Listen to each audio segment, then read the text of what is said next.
যে গত 17 বছর ধরে যত আমাদের হিন্দু সম্প্রদায়ের ভাই বোনদের জায়গা দখল হয়েছে, জমি দখল হয়েছে, পূজা মণ্ডপে আক্রমণ হয়েছে, সব করেছে লোকাল আওয়ামী লীগের এমপিরা। আমরা দেখেছি যে আওয়ামী লীগের আমলে কিভাবে আমাদের হিন্দু ভাইরা নির্যাতিত হয়েছে, বোনরা নির্যাতিত হয়েছে। আপনাকে একটা কথা বলি, আমার নির্বাচনী এলাকায় পৌরসভার নির্বাচনে একজন হিন্দু প্রেগনেন্ট মহিলা, উনি ধানের শীষে ভোট দিয়ে বের হওয়ার সময় ওনাকে ছাত্রলীগ সবার সামনে মেরেছিল। এটাই হচ্ছে আওয়ামী লীগ। আওয়ামী লীগ, আমরা রামন ঘটনা ভুলি নাই, আমরা বিশ্বজিৎ হত্যা ভুলি নাই। শেখ হাসিনা এবং তার দোসররা টিকে থাকার জন্য, ক্ষমতায় টিকে থাকার জন্য সামনে হিন্দু আসছে না, মুসলমান আসছে না, বৌদ্ধ আসছে না, খ্রিস্টান আসছে, সেটা তারা দেখে নাই।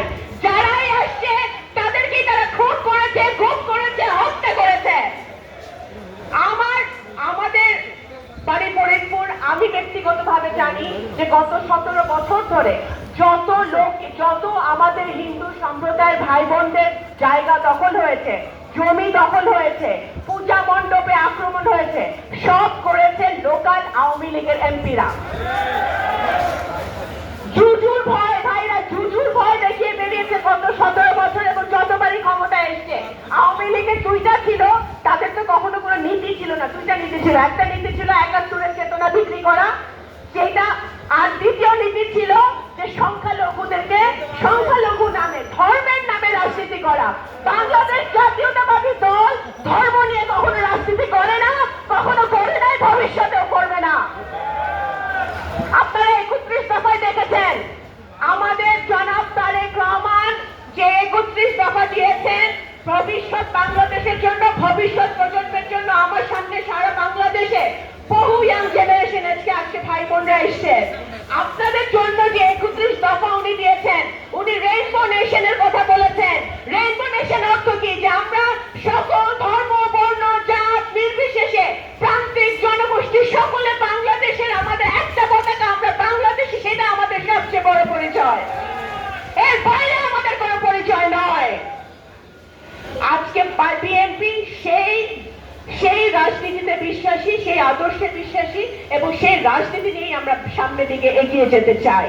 সুতরাং এই জুজুর ভয়ে আপনারা ভয় দেখাবেন না। গত বছর অগাস্টের 5 তারিখে মহিলা পালায় যাওয়ার পরের দিন আন্তর্জাতিক ভাবে একটা প্রপাগান্ডা ছড়াইছিল যে বাংলাদেশে নাকি সংখ্যালঘুদের উপর নির্যাতন হচ্ছে। ভাইরা, আমরা জানি যে আমাদের হিন্দু ভাইরা মুসলমানদের ঘর পাহারা দিতে, মুসলমানরা হিন্দু ভাইদের ঘর পাহারা দিতে। যাদের উপর আক্রমণ হয়েছে 2-4টা, তারা আওয়ামী লীগ ছিল, এবং তাদের এলাকায় তারা গত 17 বছর অত্যাচার চালিয়েছিল, সেই জন্য হয়েছে। কোন ধর্মীয় কারণে কোন জায়গায় গত 1 বছরে কোন নির্যাতন হয় নাই।